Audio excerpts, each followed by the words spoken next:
21st City Council meeting. Might remind you to put your phones on silent, and we'll go ahead and get started. Richardson. Here. Garza. Here. Magers. Here. Haas. Here. Bass. Here. Pledge of Allegiance. I pledge allegiance to the flag of the United States of America and to the republic for which it stands, one nation, under God, indivisible, with liberty and justice for all.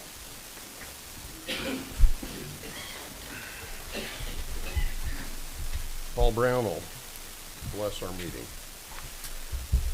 Join me in prayer. Lord, we thank you for providing for our needs daily. Lord, we thank you with this recent storm that there was no loss of life. We pray that you be with our citizens as they seek to recover and to repair the damages, and we pray that you'd be with our city employees as they continue to do their work to restore what was damaged by the storm. Lord, we pray for the other utility workers as well. We pray for the safety of all. Lord, we pray for our council. Pray that you continue to guide them, give them wisdom, and help them to do what is in the best interest of all of the citizens of Hutchinson. Lord, we thank you. It's in Jesus' name we pray. Amen. Amen. We're going to go off script a little bit. I want to provide an update to the citizens at the beginning of the meeting, so maybe they have some more information as they get up and maybe work on their limbs that are down. And Mary Grace, why don't you give us an update? First and foremost, I want to thank all the hard work and the dedication for all the folks in the city that have stepped up during this time. And, you know, we're just not even 48 hours into the recovery of this storm. And I want to remind everyone that our focus and our plan in the city has been and will continue to be is first and foremost is to get the city and make sure it's functional. You know, at a crisis time, we had fire responded to over 70 calls during the storm. We had, you know, thousands of people out of power. We had at a peak 218 calls into the 911 center. We had all of our, we launched the emergency center where we had dispatch and fire, police, and emergency response all in one place. We had 20 lift stations that were without power. We had 14 traffic lights that went dark. 4 ended up being on generators. So it was quite an extreme situation. And while we understand all the damage to the limbs and all the things as we start to dig out of that, the priority was not to mention the power lines that closed the streets. And if you noticed, the team did a great job, and the priority was to keep the streets safe, to make sure that we could get streets passable, to make sure we could get people moving through the city in a safe manner. And so as we are today, we have all the power has been restored to all the traffic lights, so they're up and functional as we sit here today. All the lift stations have gotten power, so they're up and running and they're functional. Still have some road closures because of power lines that are still down. I know Halstead is going to be a little while before we get that functional because there's some big power lines there. Plum has been opened between 14th and 15th. That had been closed. That's now functional and open. So around the major corridor of the streets, we seem to be functioning and moving. You know, I'm not one who's on social media, but I did tend to see some comments, and there was a few comments generated around how I had said that at 10 o'clock we were getting out to assess, a team was going out to assess, and that didn't mean that they just started at 10 o'clock. No, they don't have baker's hours, and they were here all through the night. So I just kind of get a little jaded as far as the perception that we're not here working and doing our due diligence, and it's no reflection on all the people that did have wonderful comments to say. But the folks here, we've done and checked all the parks. We have, Cary Park was hit very hard. We have an extreme amount of trees that were down through Grandview Park, which we just had the great, all the new play area has been damaged. The play area is fine, but the damage with the trees around. So we're getting there, working through cleaning up that area. Bernard Park has some branches down. we have one large tree who is blocking all the trails. The zoo is open. There was some damage out in front, but the zoo is open. The golf course was closed yesterday. Cleanup continues, but the golf course should be open. Fun Valley had a lot of tree damage. The facility should be ready for functionality and have games this evening. Hobart Deadard had tree damage, a lot of trash through the facility. So we're continuing to work through to get that done. Eastside Cemetery has a major amount of cleanup to be done with the damage done there. The sports arena had some damage to its roof. We had a light pole pulled down. We've gotten that. We're working on that. Splash City, we had done so much work to get it open. We were really proud of all the work done to get that open on time. There was some work needs to be done to ensure that we can get that open. Some damage, and with the power outage, we have some challenges, but the team's working really hard to get that done. And all this now, to get the city functional is the priority. And now that we feel we're in a better place with that, we will now start to focus on the cleanup of the city. And I know that's a little bit hard as you wake up and you see the things that are happening in your area. But again, I want to stress that our priority was to get the city safe and functional for all the citizens to move around it, which we feel we're in a better position now as we sit here. So now what we've done is we're going to shift and start to look at cleanup, and we've opened up as of this morning one drop station, which will be on Redmond Drive in Cary Park, where we will have city staff there from 8 to 5, 6 days a week, except for Sunday, and they will not be there on the Monday of the holiday as well, which is coming up. So that is, we have an area, it's on our website, you can look at the picture. That will be a drop location for limbs and trees, and we will take and then be able to load it in trucks and take it to the landfill. On Thursday, we will open a second location, and that will be in the southeast corner of the sports arena in the parking lot. Again, it's a city-owned parking lot, so we can use that area. So it will be more facing 11th Street in the southeast corner. We'll have it roped off, so it'll be an area where you can drop limbs and brush and things of that nature for citizens of the city that we can then take away. So that's pretty much, Mayor, is there any other questions that you might have? Has the governor declared this area a disaster or anything for the some Reno extra? County Commissioners have, because in the county, there's been a disaster declared. There was a lot of damage through the Haven area when you look at the facilities with conditioners blown off roofs and things like that, as well as in the city of Hutch. So that's been, the commissioners have declared it, but I have not heard at this point anything from the governor as far as the state doing anything. So there's not disaster relief money. We haven't received anything of that nature yet. We are working. We have been working around the clock. You will see, barricades that appeared where tree limbs were to block streets. And again, I commend a lot of the folks and a lot of the teams that were out there to get this done. We had a lot of power that were out in our buildings. We had generators that were running. So much so up until about noon yesterday, we had just emergency power at the Department of Public Works. So there's lots of things that has now come to fruition. Again, I feel that we're in a better position right here now where the city is more functional, it's more safe, that we can start to focus on the next phase of the storm, which is the cleanup. Very good. Thanks for that update. And just to reiterate, there will be a place to take your limbs in the city at Cary Park.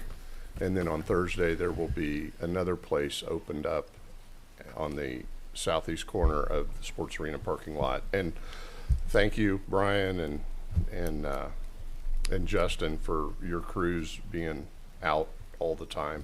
I saw crew after crew yesterday, and they don't normally have chainsaws probably chopping trees out of roadways.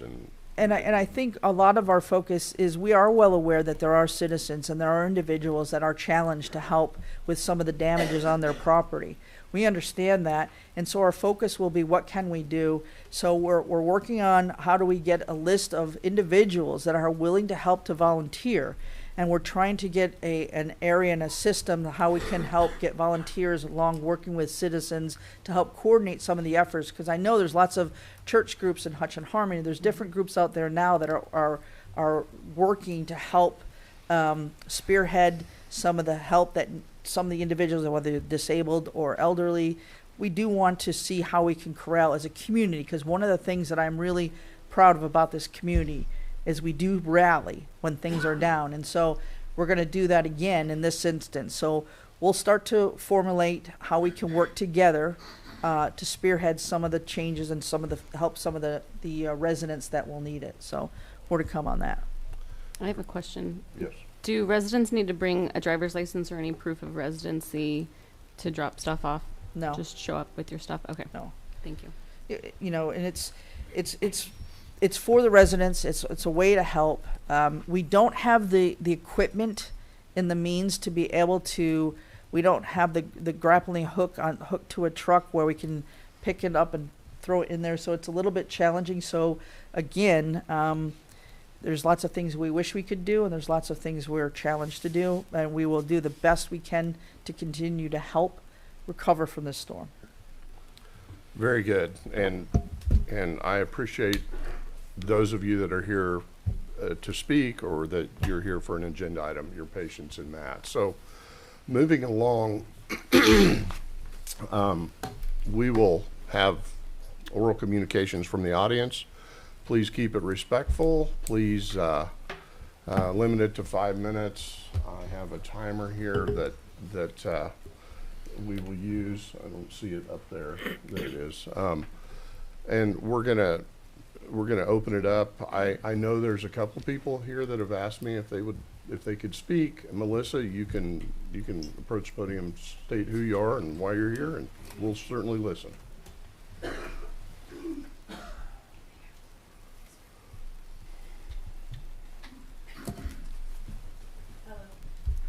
Hi. My name is Melissa Coons, and I am the owner of the Magic Clothes Bus. Good morning, council and neighbors. On behalf of my family, the hundreds of families we have helped over the last 4 years, and over 1,700 citizens who have signed our petition to keep the closed bus going and parked at our home, thank you for taking the time to listen to us and see us. We have lived at 1533 West 12th since 2012. In 2017, I started as a bus aide for a year and began driving the school bus the following year. 3 years into my career, I met 2 brothers who needed clothing. This sparked the drive to help the children of our community. When I started at USD 309, I was told I could take my bus home.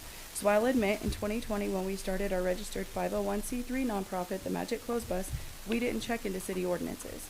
The reason for this is I had already been bringing my school bus home daily.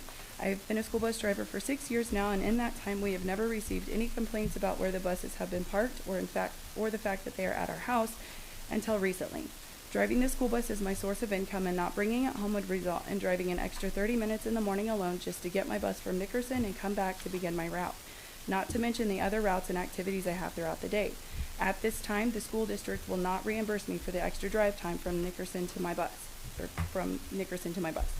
There's a location closer than Nickerson for the buses to be parked, the USD 309 complex. However, there's only enough space for 5 to 6 buses to be parked out there. Currently, all spaces are taken. To accommodate any additional parking, the district would need to remove trees, add additional electrical plug-in capability for winter uses. Since the city ordinance states that buses cannot be parked on the street for more than 24 hours in residential areas, I would like to work together with the city to find a resolution for this. I fear if this doesn't get resolved, we will lose even more bus drivers who are already short in our district, let alone other districts around Hutchinson. As for the Magic Clothes Bus, this nonprofit is not a camper, it is not a large truck or a commercial vehicle. It is merely a retired school bus that has been fabricated into a traveling closet. We've been able to drive our bus to many events in Hutchinson as well as surrounding areas. Having the bus located at our home and our driveway, we can welcome families to get clothing items working around schedules easier. If we are forced to move the bus, parking the closed bus elsewhere will need electrical capabilities due to the lights inside, as well as the liability will fall on someone else if something were to happen to it. We help many foster families in need of clothes for children who have been placed in their care. When we first started, I had a call at 10 o'clock from a family in Haven, frantic looking for help for clothing. They had just received a placement and there were no stores open, and this little girl only had what was on her body. Within an hour, I was able to deliver 2 bags of clothing and hygiene products to her. Being able to walk right outside our door and gather items for this child made it a speedy delivery for help. The Magic Clothes Bus has other events that we do to help children. We do a yearly prom dress giveaway, a semi-annual baby edition, giving away tons of baby clothes and items.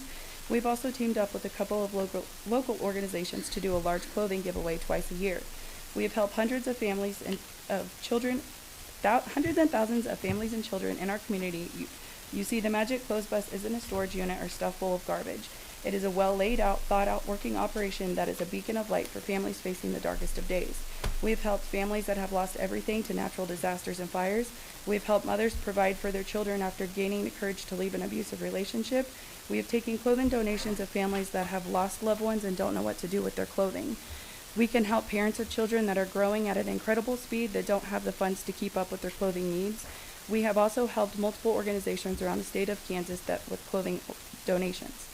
Everything in our clothes bus is 100% free to the community. We work solely off donations, so whatever comes in gets washed and then put out for others to have. When we do receive monetary donations, it goes to fuel, upkeep on the bus, and hygiene products. We understand the bus may not be very eye-catching to some, and I would love nothing more than to get a wrap for it to make it fun and easier on the eyes. However, those are incredibly expensive, and we just don't have the funds for that. We try to park it down our driveway, out of sight and out of the way. It, as well as the regular school bus, are parked on our concrete driveway, and the nose of the front bus doesn't stick out any further than 18 foot in front of our dwelling unless we have them pulled up our driveway more so that we can access the inside easier. We understand making changes to ordinances takes time, and we would love nothing more than to work together with the city to find a resolution for parking school buses legally on the street and or the driveway of the driver's home, as well as the Magic Clothes Bus. We are requesting the opportunity to meet with the city manager as well so we can discuss options to move forward from these situations. We fear if we cannot come to a resolution, we'll be forced to stop our mission. We have seen the good we do in our community. We have seen the hope that fills the eyes of the ones we have helped. We don't want one person's opinion to take away such a valuable resource. We welcome you to come outside and look at the Magic Clothes Bus as it is here, and we also thank you for your time and consideration in making changes to the ordinance. Thank you, Vic and Melissa Coons. Thank you, Melissa. It sounds like you do a great service to many people. Thank you. I don't think that's ever the question here. Thank you. The question is having the bus parked in the yard. Correct. In our driveway. Yes. I appreciate this. I think that, I don't know how the rest of council feels, but we probably need to push this to planning and zoning and see if that is a code that we need to change. It's not something that we would ever just take lightly and say, you keep your bus there while we figure this out. I think there's codes there. There's another commission that decides what is best and the unintended consequences of if we do this, then this. So I appreciate your patience, and I appreciate you moving your bus. I understand you're going to move it. Is that correct? In the back of all of these pages, I gave out they're all the names that signed the petition. In the very back, I have added the correspondence that we've had with Paul, the picture that was taken, and then with Matt Williams as well. Okay. So in the very back, he has extended us until the 21st of May to be able to park the buses at our house. And moving forward, we're still looking for a commercial zoned or industrial zoned place.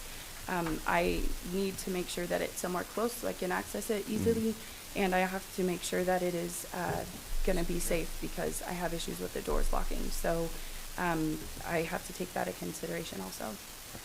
Fair enough. I appreciate, again, the good work that you're doing with Thank you. that bus. And does anybody else have any other comments or would like to say anything? Melissa, what do you want to get out of this? I heard you say in your speech you wanted to visit with the city manager, some other stuff you want to talk about. Yes, I would like to speak with the city manager. We would like to have a sit-down conversation about some things and just work towards a goal to be able to have my school bus at my house daily and all the other school buses around town. You can drive all over and see Durham. I've seen Haven. I've seen Bueller. You know, we're only allowed to park there for 24 hours, and we live, our district is out of town. Yeah. So I would like to come to a resolution with the council to be able to park school buses on the street legally for longer than 24 hours if need be, and then other issues with the manager, if we could speak to the city manager as well. Okay. Can right. we get a meeting with her and sit down and talk? All right. All right, All right, thank you, Melissa. thank you. Alan, did you want to say a few words? Yes. Okay, all right. Then just state your name and your address and why you're here. Well, Mr. Mayor, Council, good morning. Thank you for allowing me to speak in front of you. My name is Alan Collymore. I live on Arthur Street in Hutchinson. Given what Melissa just said, I support what they do. However, there's been some issues that have been brought up because of this bus. Specifically, there's 4 things that I wanted to put in front of you. One was their non-compliance with city ordinance for parking the bus on the street and basically destroying the easement in front of my house that I'm responsible for taking care of.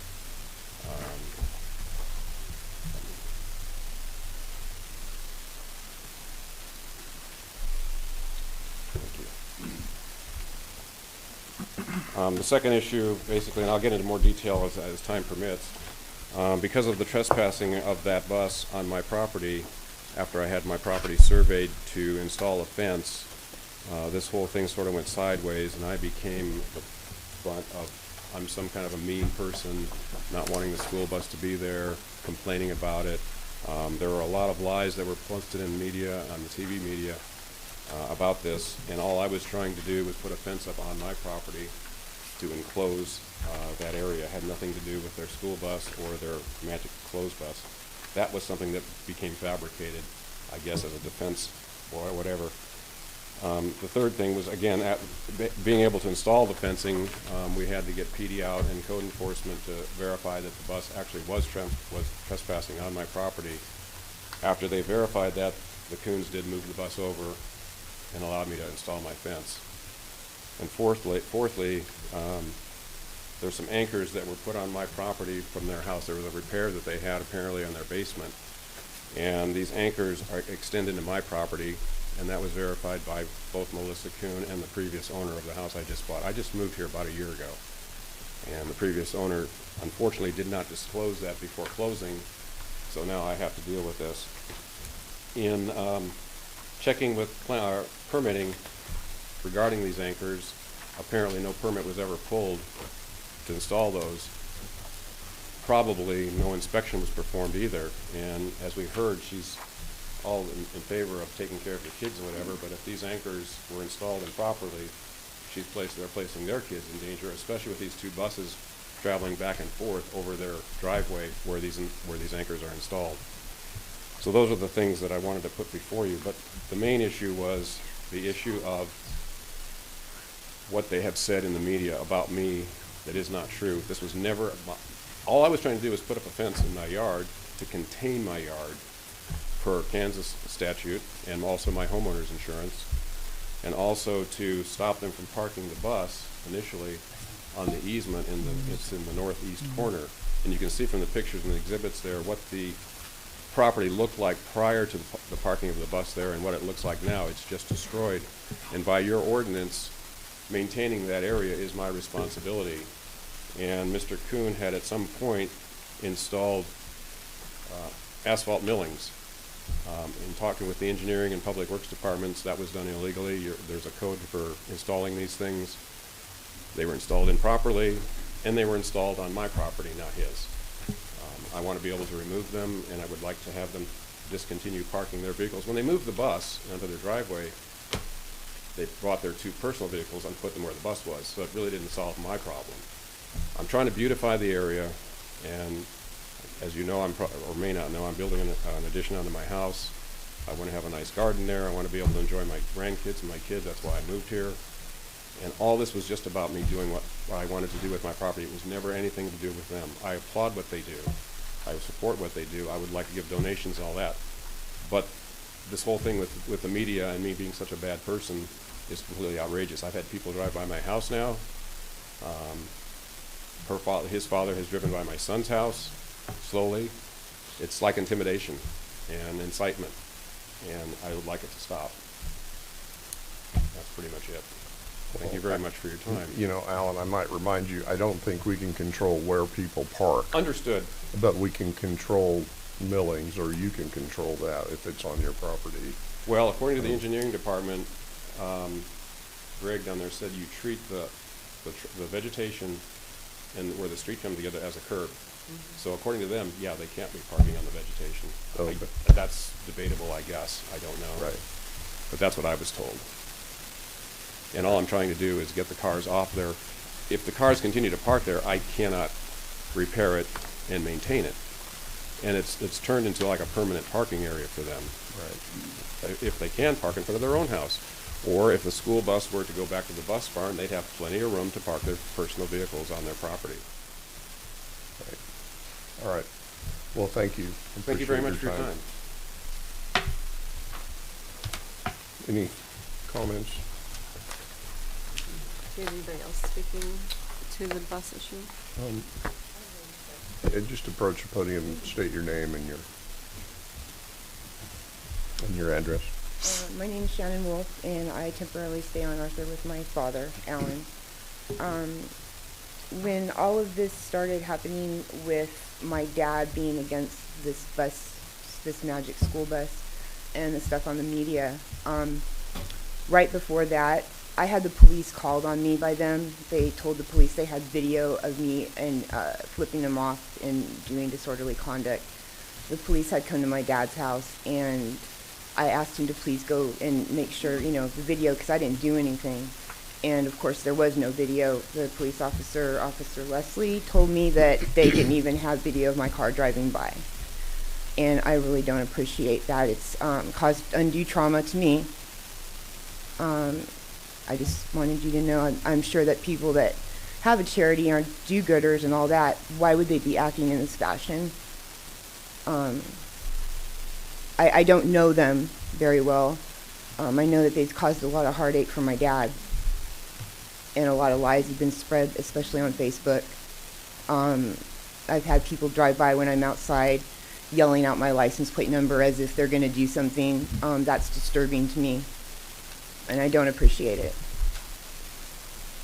I understand, and I understand also that these things take on kind of a life of their own as they get rolling, when all it is a simple zoning issue. There's a whole lot more that starts to come into it. Right, so. right. Anyway. So my dad had offered to deed them the land in the beginning. He went down every course he could to try to rectify the situation, and they just didn't want any part of it. So I'm not really sure why they're here now when they were offered other ways to rectify the situation, and they just denied every one of them. So you can only do what you can do, I guess. All right. Well, thank you for your comments. You're welcome.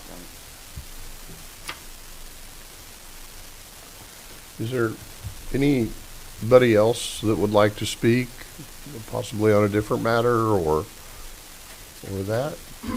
Be happy to listen. Certainly, approach the microphone and give me your name and your address. I'm Victor Coons, Coons' husband. I live at 1533. We've lived there 12 years now. We've yet to ever call the police on Miss Wolf. That was not us. It was someone to the side of us, and they came and spoke with them, and then went and spoke with her. We've never called the cops on her. The issue with him, I went to him. I have it on recording where him and I offered to buy the land from him because I've been maintaining it the entire time I've lived there. The former owner moved the fence to where it currently is, the white fence, and abandoned it. Said, you guys have been maintaining it. I'm just moving my fence this far. I'm not going to mess with the rest of it. You guys can just take it and use it. I understand. That's former owner.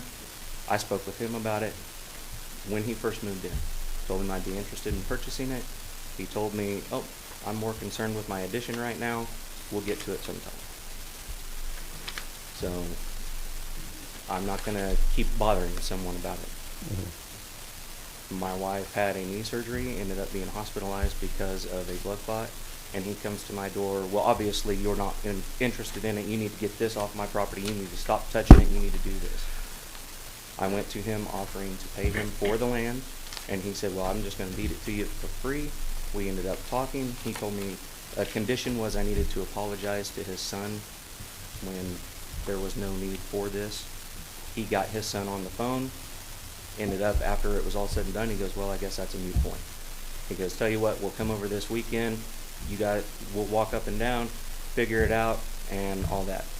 The only time he came over was to threaten to tow my vehicles off the street, off the easement. We've tried to come to terms. Seems like what sometimes starts out as a heated conversation generally ends well with us coming to an amicable, let's talk about this, let's do this, and then it's, you're gonna do this or I'm gonna do that. Well, great. I mean, that's a good thing. But I believe we're here because there's a zoning violation, not a fence violation. There's chips in the street. There's some other things going on here, but if we could just address the bus situation. Right. The bus, he said it from the get-go. He's like, well, I used to look at mountains. That was my view out of my back window. I don't really like looking at buses. So could you like paint a mountain scene on it or something? And we told him we'd love to put something on it, but that's a lot of money. So we're trying, what we're here to do, we're trying just to eventually work with the city and try to keep it where it's at. Right. We're trying, as far as the anchors are concerned, we had a company come and do it. They told us that they got the permits. If they didn't, I'm sorry, I don't know anything about that. I'm not the one that put the anchors in, and they were put in before any of us actually knew that wasn't our property. And then once the former owner got it surveyed and found out it was, we told him that those were there, and he, again, not a problem, they don't mess with anything, they're 6 or 8 foot deep, and they go just outside of our concrete line. So these issues that he's bringing up, I've brought to him, hey, I informed him your property line goes against ours, this and that, because the former owner hadn't, had told us. I've spoke with Lieutenant Harris. I've spoke with him several times. They sent, as he said, the officer out to come and speak with us, and that's also the same officer that we've had an issue with, professionalism-wise.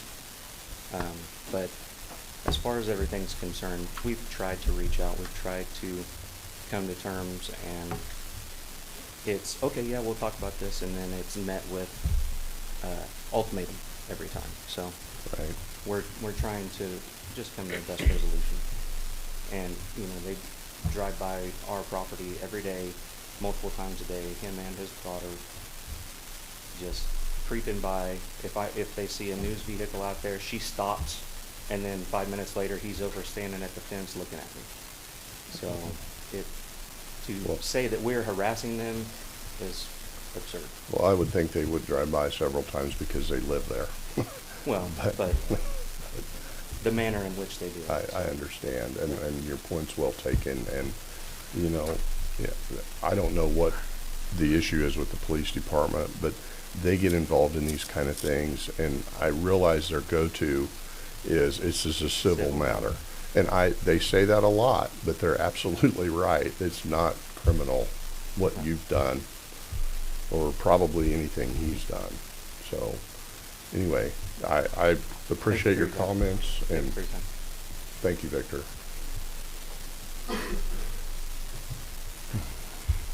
Anybody else have anything for public discussion? If not, we'll move along. Next item, please. Item number 6, consent agenda. All right. Has everybody had a chance to look at the consent agenda? See anything on there that needs to be discussed?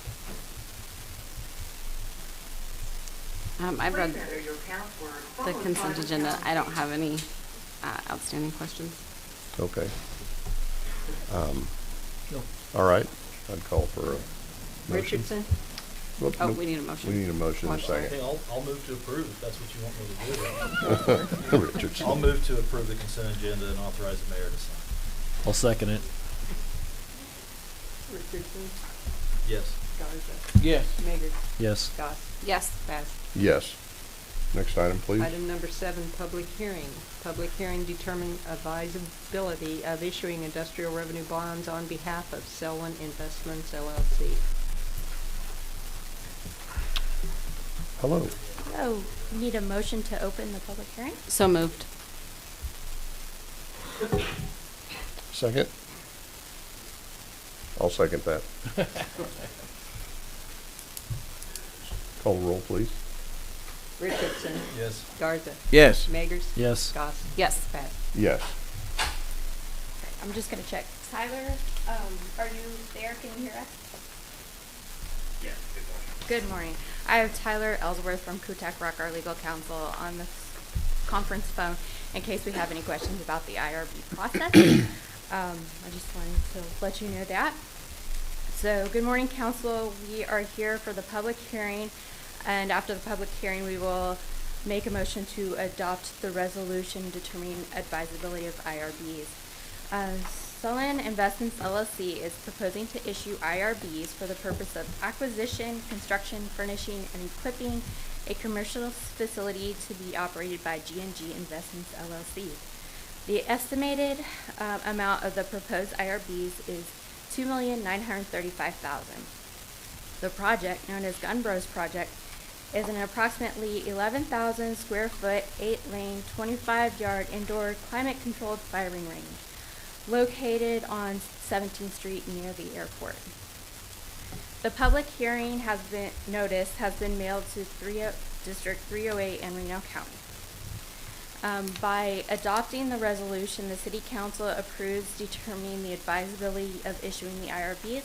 They would propose issuing the bonds in 2025 after construction is complete.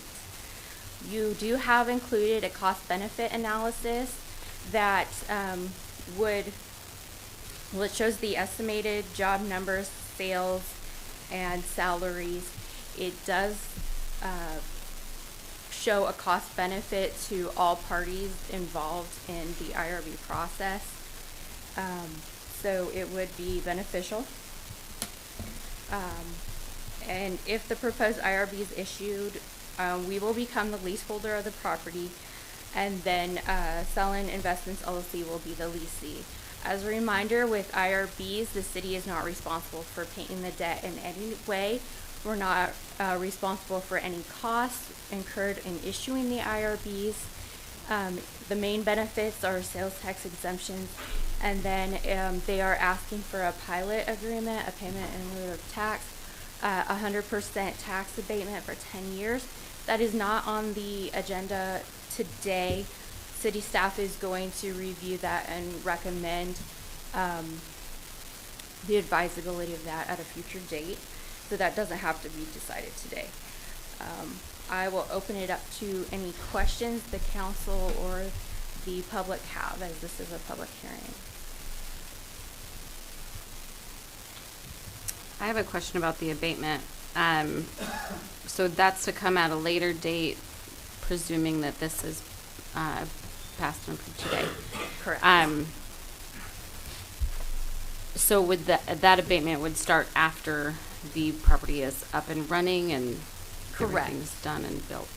It would start when that property comes on the tax rolls once it's finished. Okay. I did notice that in the cost benefit analysis, 10 to 15 new jobs because of this. That's always a good thing, Yes. especially at no cost to the city at this point. So, anything else, Garza? No. All right. Is this a new practice of doing a bond for this type of? No, we have done several IRBs, and there's several other potential ones out there that may be coming to you as well. This is not new. It's very standard procedure. Okay, can you speak to some of the recent success stories of doing an IRB? We did an IRB for Salt City Investments.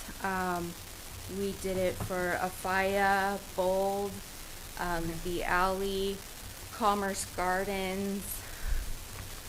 I can't think of any more off the top of my head. I think that's plenty. That's Okay. That's helpful. Thank you. And in layman's terms, this does not hurt our credit rating. No, it does not Okay. affect our credit score at all, or Very our good. bonding capacity. Our bond rating, but most people would understand that as a credit score, so. Any other questions? I believe we do have representatives from the project, if you have any questions about that. If you would like to speak, you're welcome to it. If not, that's okay too.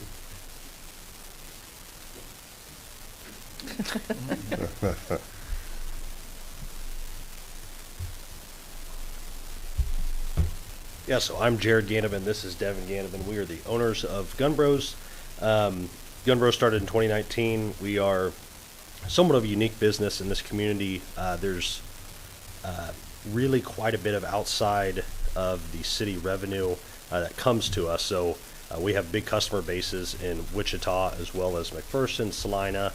There's no shooting ranges here located in Hutchinson. There is one in McPherson. There is several in Wichita. But, you know, we were born and raised in this community. This community had always seemed like where you would go to shop was rarely in the Hutchinson community. For some reason, you would always go to Wichita or Kansas City, and that's where you're spending your money. And I think we are unique in that aspect that we have people coming from all over to come and shop at Gun Bros, not only for the product that we offer, but also the experience that we offer, the branding that we offer. You know, I was in Denver, Colorado 2 weeks ago, and there were several people that actually stopped and talked to me and said, "Hey, you're with Gun Bros." Our YouTube channel gets about 30 million views a month, and ultimately what that results in is customers that come to this community and want to identify and spend money with Gun Bros. So in my opinion, it really could be quite beneficial for this community and just kind of changing the tide of where people are spending their money. Thanks, Devin. I appreciate it. I have a question for you, actually, and maybe it's in the packet, kind of like an operations question, because part of the packet that we received is about tourism. How long does a person typically spend, if you had a gun range already, how long would a person typically spend there, and about how much would they spend? They would, in all reality, probably about half a day. There would be rentals at the facility for people to utilize, and probably about half a day. We wouldn't estimate that people would stay the night in the community. There could be certainly some people that are coming a decent ways away, and that's not unheard of. Like I said, several people from other states have traveled all the way here to meet with us, and just touching on that experience a little bit more. The equipment that we're planning on having in the gun range is really kind of state of the art. It's interactive. Shooting equipment, it's kind of like comparing in terms of golf, a regular driving range compared to Topgolf. So we would be the only facility in the state of Kansas that has this equipment. So really, it's a very unique experience. Thank you. All right, thanks, Devin. All right, need a motion to close the public hearing unless there is other comments from staff or the public. I got a question. On revenue bonds like this, can you explain to the public what it is? Do we give them money? How does this work? Well, they borrow the money Okay.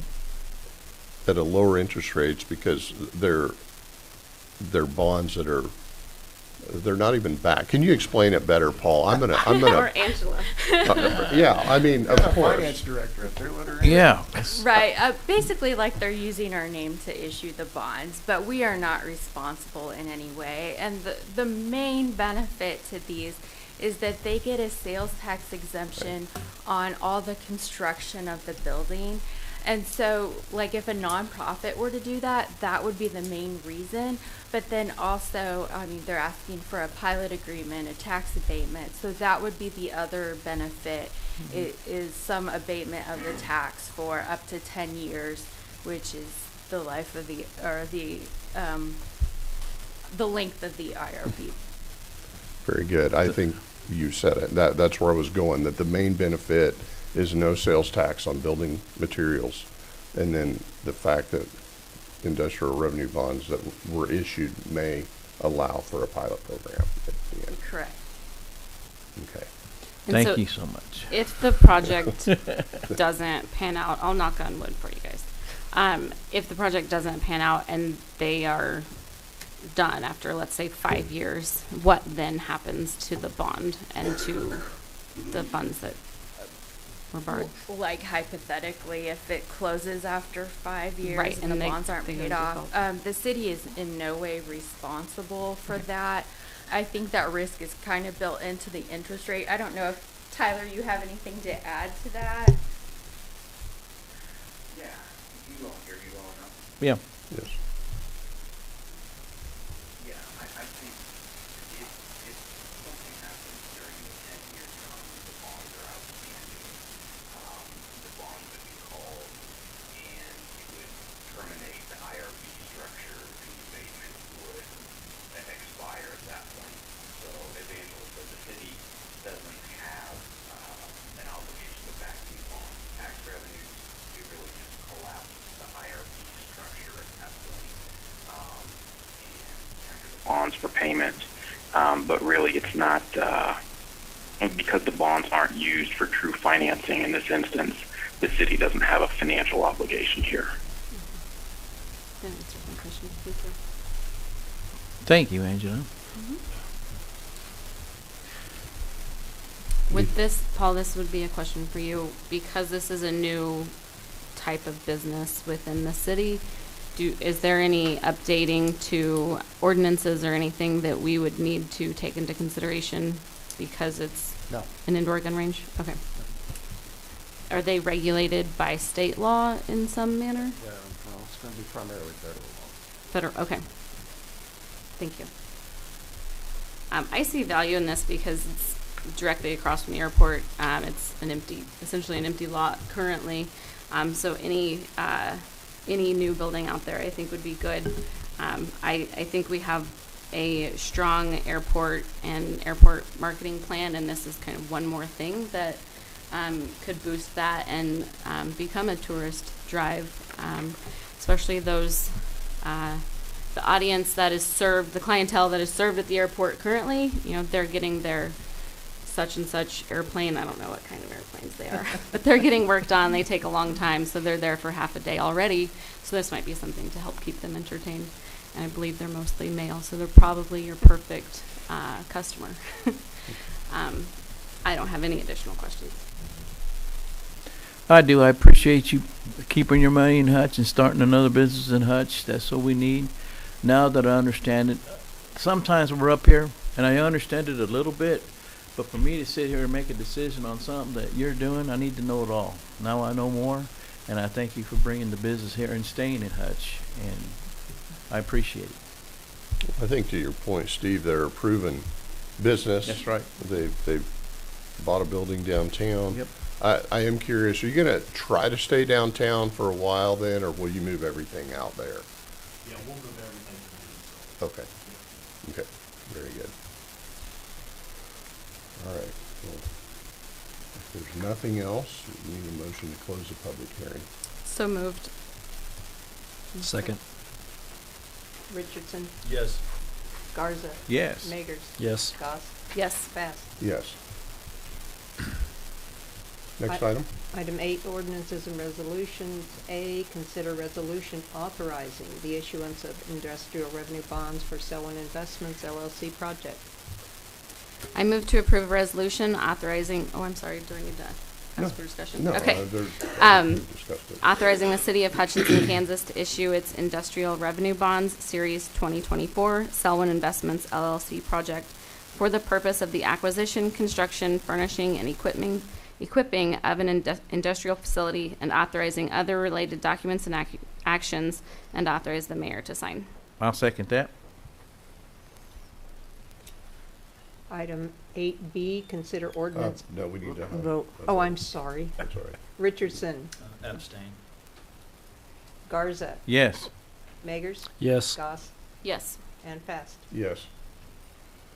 Item 8B, consider ordinance authorizing termination of the retailer sales tax of 0.35% to finance sports arena and authorizing the redemption of general obligations bond series 2016-A. Angela Richard. I think this is something you all have been waiting for. Back in April of 2015, the city submitted a question on the ballot proposing a 0.35% sales tax to finance improvements to the sports arena. This sales tax was approved, and it began in July of 2015. The sales tax was set to expire 10 years after or whenever the sales tax revenue is sufficient to pay off the bonds. We are now at a point where we will have collected by October 1st enough to pay off the bonds. So we will be paying off the bonds entirely, and we will expire the sales tax. So to terminate the sales tax, the City Council will consider approving the ordinance prior to July 1st. That's the ordinance in front of you today. We will publish the ordinance, and then we will send a copy to the Department of Revenue prior to July 1st, requesting the termination on October 1st. And then we will file the ordinance with the county.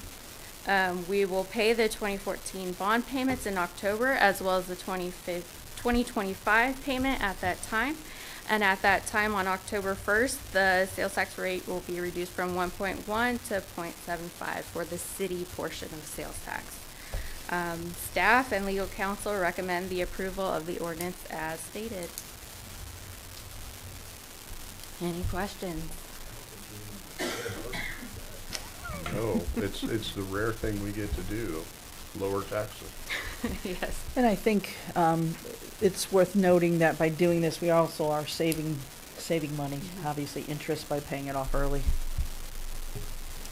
Is it that our sales tax performed better than anticipated? Is that what is allowing us to pay it off early? When they were originally issued, we did anticipate we would pay the bonds off in 2024. I believe it may have been in July, but I think the sales tax projections were a little bit aggressive in that. So October 1st, I think it's still a good day. On this particular one, was it voted in by the people? Yes. This wasn't voted by the people, okay? Mm-hmm.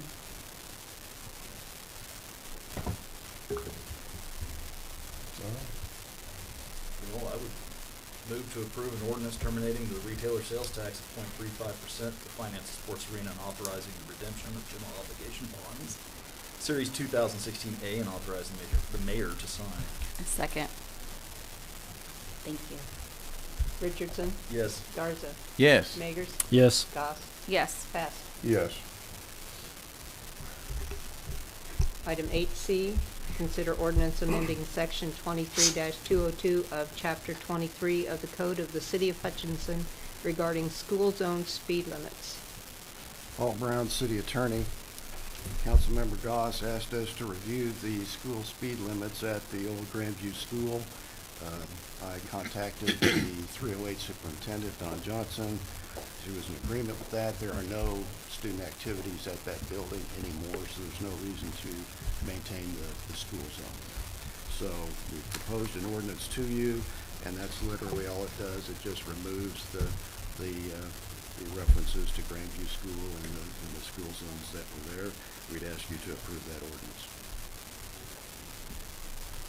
All right, any questions or comments? No, if we remove it, what's the speed limit going to 30? What is it? Yeah, it'd go back to 30. Okay. Nope. Motion? I'd make a motion to approve an ordinance authorizing the amending of the school zone speed limits and authorize the mayor to sign. I'll second. Richardson? Yes. Garza? Yes. Magers? Yes. Goss? Yes. Passed. Yes.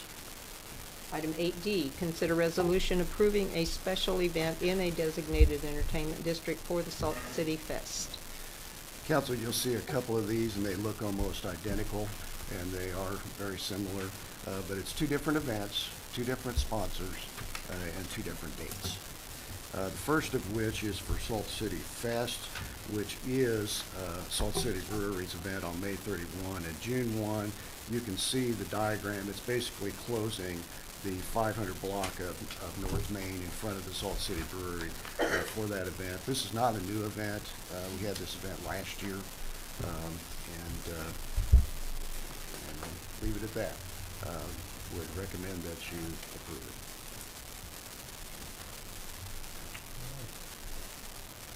Any discussion on this?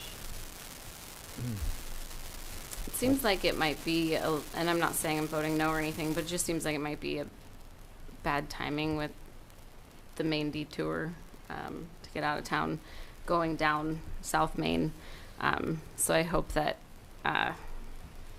that this gets out and that people are made aware of this before all of a sudden pulling up on Main Street and seeing that the street is closed. Because I know some people don't appreciate change, especially sudden change. And I know the city does a good job of putting the sign Yep. that's letting people know a week or two ahead of time, or some days ahead of time.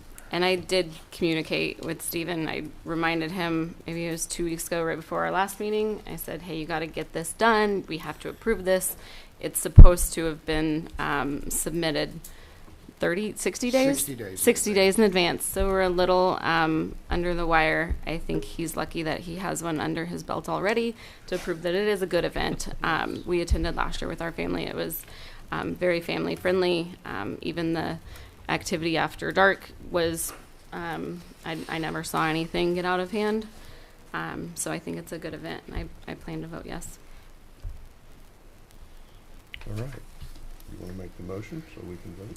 Yeah. I move to approve a resolution to authorize a special event in a designated entertainment district pursuant to City Code 18-801 for the Salt City Fest and authorize the mayor to sign. I'll second that.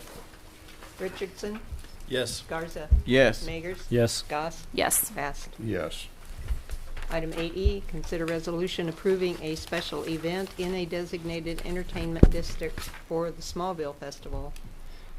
And here's the other event. It is in conjunction with the Smallville Festival. It is on June 21.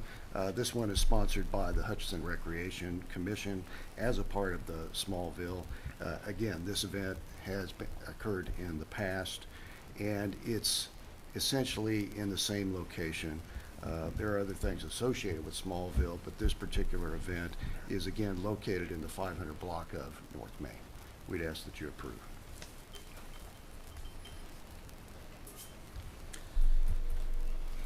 All right. Any other questions about that one? Need a motion? I'll move to approve a resolution to authorize a special event in the designated entertainment district pursuant to City Code Section 18-801 for the Smallville Festival and authorize the mayor to sign. I'll second that one. Richardson? Yes. Garza? Yes. Magers? Yes. Goss? Yes. Passed. Yes. Item 9A, consider special alcohol fund awards for 2025. There's a theme going on here. Well, it is interesting that you have these events and you have a tax on alcohol, and then you get to the last one that says, oh, we take some of these, a third of the tax, and we need to deal with detoxification, intervention, treatment of persons who are alcoholics or drug abusers. Seems to be kind of productive if you look at that, but that's what we have. But you've recommended that we approve all of these. Just pointing that out. You were going to approve them anyway, so okay. No need to swim upstream. I'm not going to read the definition to you. It's in the very first paragraph of the memorandum on top. It is state law, and 1/3 of the liquor drink tax funds do go to this effort. You can see those that we've distributed funds to in the past, and are recommending that we do that again to Big Brothers Big Sisters, Boys and Girls Club, Rise Up Reno, Reno County Drug Court. These are the same amounts as we have in past years. We recommend to that. We continue to look for what I call capital investment projects, because we do have some other monies in the account. We've done that in the past. When they first built the drug treatment center here in Hutchinson, we contributed $50,000 to that project, and we also helped them with a van purchase later on. And so we continue to look for those. And this is kind of off the subject, but the reason being with the capital investments, when it comes to drug treatment, because of the total cost of that, we can't even scratch the surface with the funds that we have available. But capital investments, well, you buy it one time and it's there for a number of years. So we continue to look for these. These funds that we're proposing today do go into programming and continue to support that programming. We try to divide it between youth and adults particularly with youth, if you put them in a structured, positive environment, it helps to keep them occupied and keeps them away from the bad influences. And then with the adults, with the Reno County Drug Court, to try and help those who have considerable problems with addiction. So that's why we recommend that to you. And again, these are not new.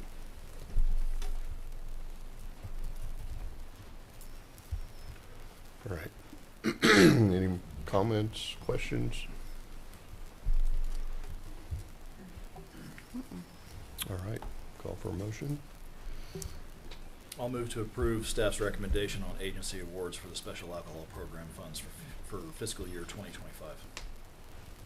I'll second. Richardson? Yes. Garza? Yes. Magers? Yes. Goss? Yes. Fast. Yes. Item 9B, consider final approval of donated art from Helfrich family. Good morning. Justin Combs, Director of Parks and Facilities. This is the final approval for the art donated by the Helfrich family for the Bob Helfrich or Bad Bobby Memorial Trail. Back on April 7th, I brought this for the initial review. So this is a review of the same process, I guess. Here is a sculpture. It won't be exactly like this. This is one very similar. The sculpture will be done to look like Bob Helfrich. So Bob had fairly long hair, not quite this long. I think the colors will be a little bit different. But you get the general idea. The whole sculpture rotates with the wind, and then the wheels spin like pinwheels. The sculpture itself is 45 inches tall, 56 inches long, 6 inches wide, so it's fairly narrow. And then the bottom of the wheels will be no shorter than 11 feet tall. So we're going to mount it up high on a stainless steel pole. Here's some additional images. I think you saw most of these. The one I really wanted to point out is on the bottom right. Those are new. That's something the artist threw in. So those are going to be welded to the pole. So they've come up with that logo, kind of similar to the Superman logo, and then the Bad Bobby letters there will be also welded onto the pole. As far as location, this is the new trailhead that will be going on North Plum. To the extreme left of that image is Plum Street, and then across the top is the Bad Bobby Trail. This is currently where the gravel parking lot is that we just got deeded to us from Jim Strawn. And you can see the drawing for the trailhead that we're currently working on. The red dot is the approximate location where the art will go. We'll fine-tune that location with the family when the sculpture arrives, but the idea is to put it where it's very noticeable from Plum as well as the trail. Just real quick on the policy itself. So I received the formal proposal. Then I bring it to City Council for review. City Council says, yes, we'd like to at least pursue it further, or they completely reject it. So on April 7th, you sent the proposal to the Art Design Council. Art Design Council reviews it artistically. They also look at the location, and they make a formal recommendation back to City Council. On May 9th, Art Council did approve the art and the location by unanimous vote. So now we're back for final approval. So it is the Art Council's recommendation as well as mine to accept the donation from the Helfrich family for the sculpture. The cost of the sculpture is $14,000. It is being 100% privately funded through donations that the Helfrich family has received. And with that, I'll answer any questions.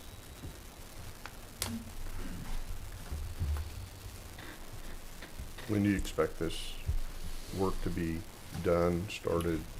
So we're waiting on one detail for the construction of the trailhead. So we're waiting on the structural team to look at one piece. So I would expect within the next few weeks I'd have the stamped drawings ready to go out to bid.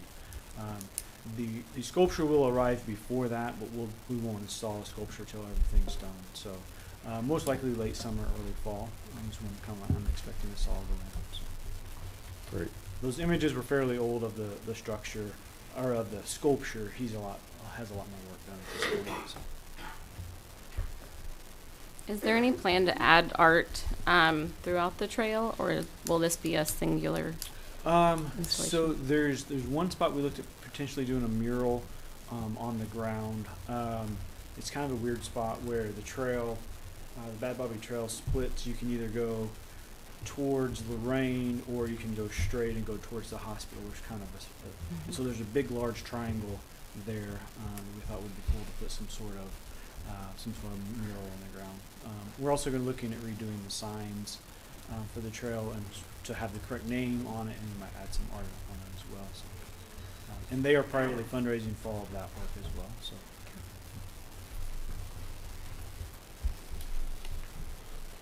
All right. Does somebody want to make a motion to approve? I move to accept the donation by the Helfrich family to install a sculpture by Amos Robinson Street at the trailhead of the Bobby Helfrich Bad Bobby Memorial Trail on North Plum, and authorize the mayor to sign the memorandum of understanding. I'll second that. Richardson, Yes. Garza, Yes. Magers, Yes. Goss, Yes. Bass. Yes. Item 9C has been removed at the request of Justin Karen. Yeah, I will. I'll address that real quick. Yesterday morning, we got an email communication from the vendor that they made a mistake on the proposal on the cost estimate. I didn't have time to look at it yesterday and kind of figure out what's going on, so I just went ahead and just pulled it from the agenda. I do anticipate in 2 weeks we'll be back with Playground for Did the they right put the spot. decimal in the wrong spot? It wasn't quite that bad, but the cost did not go down, I will assure you that. That's always how those mistakes Not in our favor. Well, darn it. Yeah. Thanks, Well, it's Justin. understandable. I think you had a lot to do yesterday.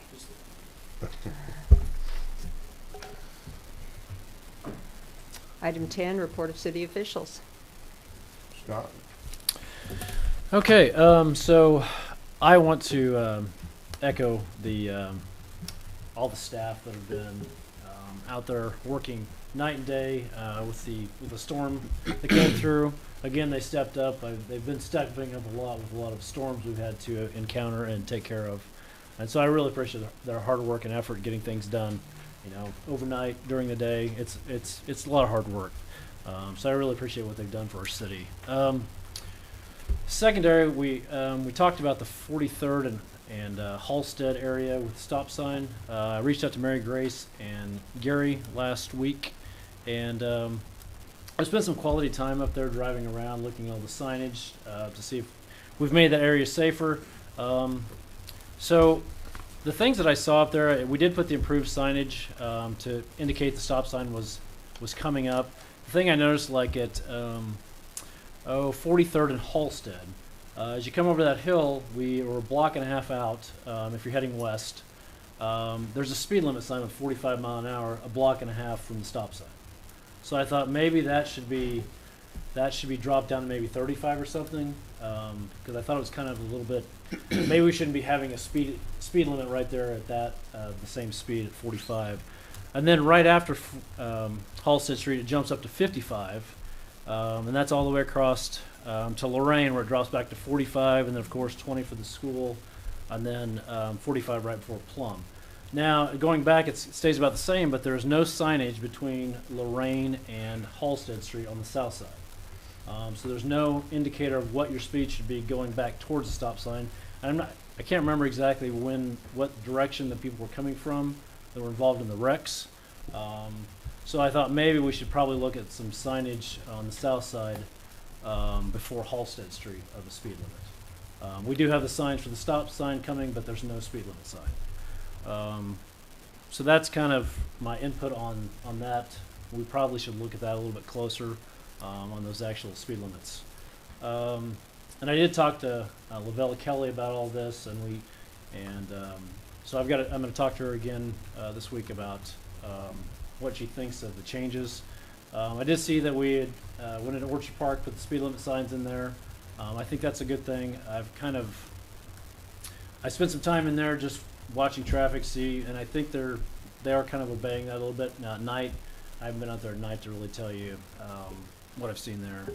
So, but I think that's been a very good improvement. And I got an email looped in on the panorama, the speed zone we have going on there. I got another email on that, and then I also had a text from a resident that lives on that street as well. Very concerned with the traffic. There's been several incidents, I guess, of harassment going on there. I don't know if we can maybe get more of a police presence up there to maybe see if we can slow down that traffic. I guess the incident was that some guy was coming up 243rd, and he was, I guess, not really.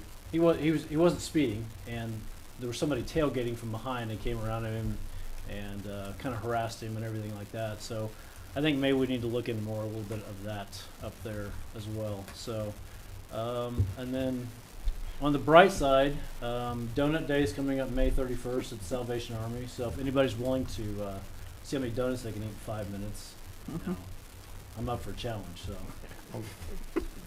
So, but other than that, that's all I have. So I'm still full from last year. And you can go to a specific site and donate? Did Yes. you get it set up? I got mine set up. I have not set mine up yet. Okay. Somebody's already donated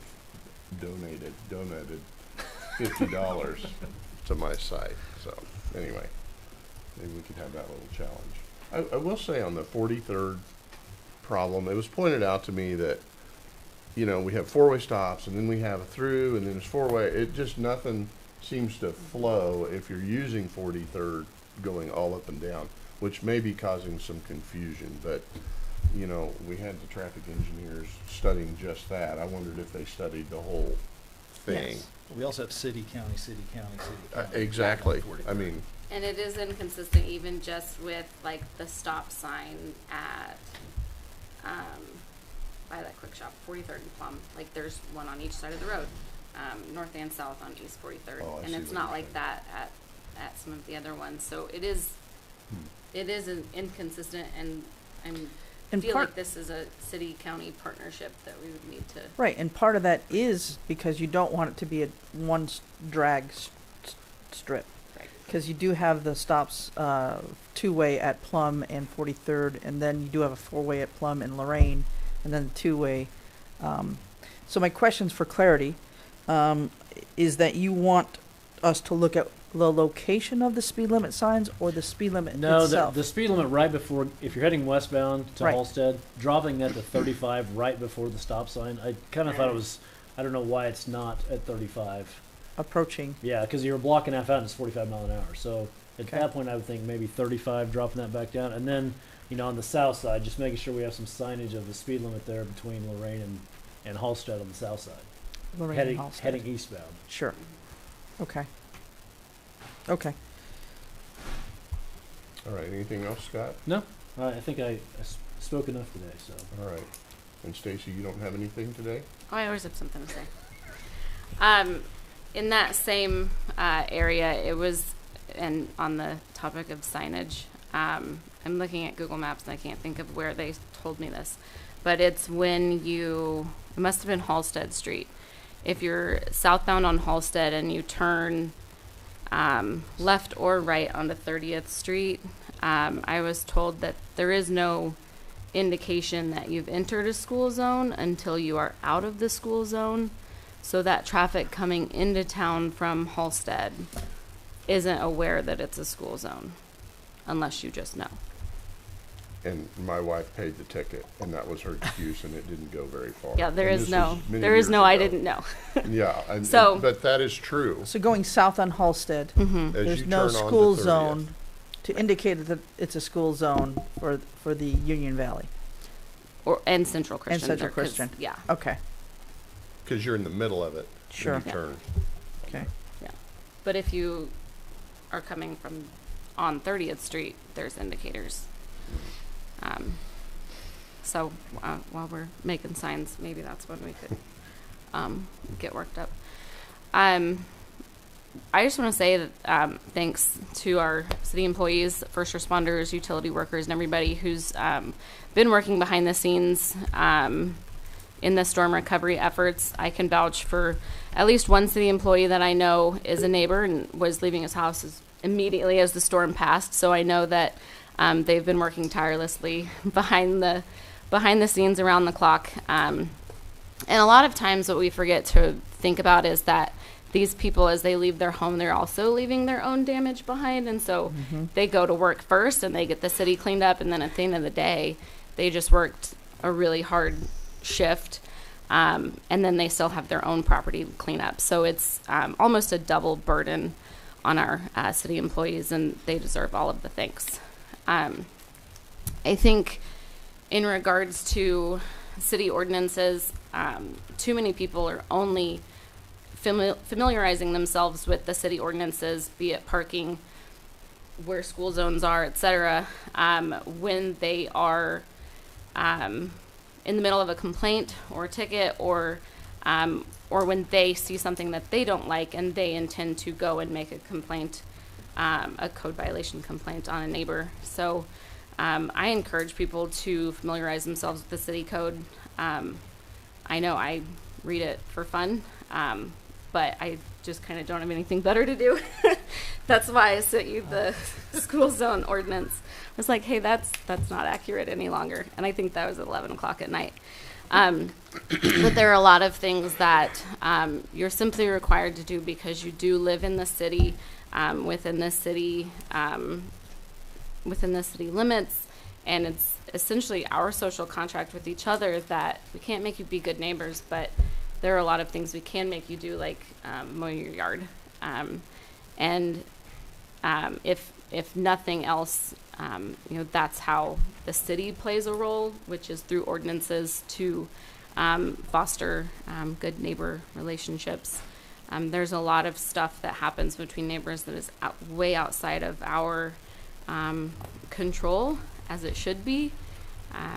But yeah, I think that the bus situation has shone a light on not only the good that is being done with that nonprofit in particular, but it's also turned into an educational opportunity for us to tell people what is the current code, what is the process on how to amend it or request a hearing and that sort of thing. So I think it's been a good learning opportunity for everybody, including myself. Last thing is, I just want to say I appreciate the community coming together to help people pick up branches and cut down tree limbs and all of the city, or all of the storm cleanup that's been occurring. It's been nice to see. All right, Steve? I also would like to thank the city employees. I was one time, and receiving thanks from the public and the city manager means a lot to them. So they've done a great job. And my fence got blown away this week, and my wife went to say, our fence is in the air. I said, well, we can't do nothing about it now. So the next morning I got up and had to miss work to put my fence back together, and thank God it was that vinyl stuff. Just kind of snapped it together like a puzzle. Also, I'd like to say on this bus issue, we're a community that's worked together. Let's come to the table, see what we can do to resolve this. The gentleman that was sitting here, he's a taxpayer, a new taxpayer, and also you guys are taxpayers. So let's get this resolved some way or another. Come to the table and let's get this done. Because as I find out by the city manager, our new city manager is going to be here the 29th, a lot of people watch us. The new city manager said that he watches us all the time. So we're on TV all over the place. So we have to be good citizens and work together and get this stuff worked out. I think we can, just we have to work together, okay? So that being said, I think it can get worked out. Let's get a meeting, let's get it together and start getting this stuff worked out. Hutchinson, that's why I'm here. I love Hutch. I like working here. I like being here. I like helping people, but to help people, we have to work together. So, Mary Grace, they've done a great job in our city employees have done a great job. We have to keep working together. I appreciate your time and effort on that. Thank you. Other than that, that's all I got, sir. All right. John? I think we need to keep showing appreciation to those working in our community to get us past this storm. I will say I'm very pleased to see the amount of people here today to participate in our city council meeting. I think one of our biggest issues we have in our community is not enough people paying attention to what's going on in city government and what affects them until after the fact decisions are made. And so I appreciate everyone being here. With that, I would like to note that I still want to see us try to make a decision on if we're going to move our meetings to the evenings. Yes, sir. So we Yes. get more participation. I just wanted to note that. In the last 24 hours, I've been to Pratt and Salina and Arlington and Turon and Newton and Halstead and Heston and looked at all kinds of damage. One thing that people haven't mentioned that I've come across is gas leaks. So we've been talking about power lines and branches. Don't ignore, if you smell gas, please call Kansas Gas Emergency Line. They're pretty quick to respond. I've had a couple projects in the last 2 days that I've smelled gas at. One was a broken gas line that was just blowing gas into a building. That can get very dangerous. Yeah, you know, planning and zoning, we're on planning and zoning. Our community is set up to where over the last few decades, we've annexed areas that used to be in the county that are really county neighborhoods that are now within the city. So we have a lot of conflicts that come up in regards to rules that are made for our community in general that really are, there's a lot of grandfathered in properties that are on, especially west of Hendricks and you know, north of town, where they're currently non-compliant with current city codes. And so that's one of the, getting involved in planning and zoning, paying attention to planning and zoning meetings is really important when it comes to how our city codes are formed and how they get recommended to the city council. I would encourage people to be part of that process or be on city boards. The level of involvement is very important when we come up with rules for things like what's going on here. You know, most communities have, I will say, most communities have a large vehicle ordinance to restrict large vehicles in residential areas. Some go as far as what's in the driveway. Most of them are in regards to city streets. And the reason for that is because a lot of residential streets are not designed for heavy truck traffic. School buses are a school bus, they drive down residential streets anyway. So there could be a compromise in there. But I think we need to go through the process, go through planning and zoning, study it, move forward, because it's going to affect everyone in the city, not just one neighborhood. With that, I hope everyone has a fantastic Memorial Day weekend. And that's all I have. Great. I think what I noticed yesterday the most was the neighbors helping each other, and that is very good to see. I was out working, and everywhere I was working there were neighbors helping neighbors. So anyway, and thank you, city staff. On a note of interest to most, Woody Seat Freeway, I assume it's on schedule? It is. It is on schedule, so mid-June, it'll be back open again. We have talked to the railroad about a couple different issues. The UP needs 2 days to fix Avenue D in Maine. That will happen mid-July, I believe. Yes. Just want to let folks know, and you know, I think that to simplify things, people just think, well, we can go in and we can just put some asphalt down and fix those. We can't go anywhere near the railroads. So anyway, we're working in that direction. That's something to look forward to. I think that's all I have right now. Yes, Woody Seat is due June 28th, I believe. I do want to bring up an issue that will be coming to council in the future. We've been working with the USD 308 school district, our engineering team, regarding Cleveland Street, which is in front of Graber School, which is currently a one-way street off of 17th. It's been brought to us as an issue of safety for the school children, because on the one-way street, the potential is the children are dropped off on the opposite side of the car, which forces them potentially to cross traffic to get into the school. So it's been addressed. We talked beginning of the school year, not only talked about what precautions we could put in play during the school year, but also now that school is finished, what we could do working together to remedy it going forward. So the discussion we're having is to entertain making that a two-way street instead of a one-way street, which would allow traffic to flow where the children could be dropped off on the same side of the school, which is better and safer for the children. So that is being discussed. There's more work to be done. Again, talk to the neighbors to make sure.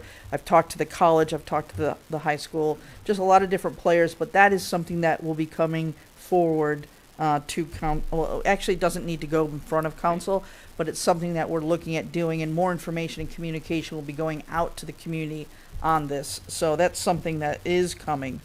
Yes, we had talked about 43rd Halsted. We've talked about Orchard Park. I think finally what I will say is that as of today, this will be my final meeting sitting in this seat, and I will vacate it to next meeting. You will have Enrico Villegas will be here as your city manager, and it's been my honor and my pleasure to step into the role to help to represent council, and more importantly, to represent the hardworking and dedicated city officials and the city workers that are here, and they show up every day, and they show up in the dead of night, and they show up in the ice, and they show up in the 100-degree multiple heat days that we've had, and I will continue to be a champion for them. I'm still going to continue to work to help transition the workload from this past year to Enrico, and I look forward to the future, to continuing the progress that we have made working with our other partners in the community, the county, the school district, the college. It's a unique opportunity that we have in this community right now, where we have a very new president of the college, we have a new city manager, we have a new head of the hospital, we have a brand new person running the United Way, and there's opportunity to continue the momentum and to continue the progress. I just will say that with anything, if you're looking for the negative, you'll certainly find it. But I ask you and I challenge you to champion all the positive things that are happening. There are things that are getting done, and there's momentum being made, and every one of us has a role to play in that. I thank you for the time I've had to sit in this seat, and I look forward to continuing the work and to continue to champion the progress for all in this city. But thank you. Thank you, Mary Grace. I got a question for you, Mary Grace. On the traffic light over there, are you going to do any changes to the traffic light just for the... That was her way of saying she's done. Don't Yeah. wait. Okay. Now, what traffic light? What traffic light? The traffic light there at Cleveland Street? Yes, we're going to work on the traffic light to make it a microwave traffic light. It will reference. We're working on making lines and structures where there'll be a left turn, right turn. There's lots of work to be done. Streetscaping and street signage and all that will be done to make the flow better and safer. That's the goal. So you're going to make it a full actuated intersection? Then? That's what we're looking at. Okay. Microwave system? Yes. Yes. Okay. The concern is to be mindful of traffic not backing up on 17th as well. So those discussions are being made involved right now. Okay. Yep. I also I've had two people reach out that do not like this idea, that they're concerned about the safety issues that it will cause after school with kids walking and going across 2 lanes of traffic now instead of 1. So hopefully we're involving the right people, and the school district is involving the parents of the students in that.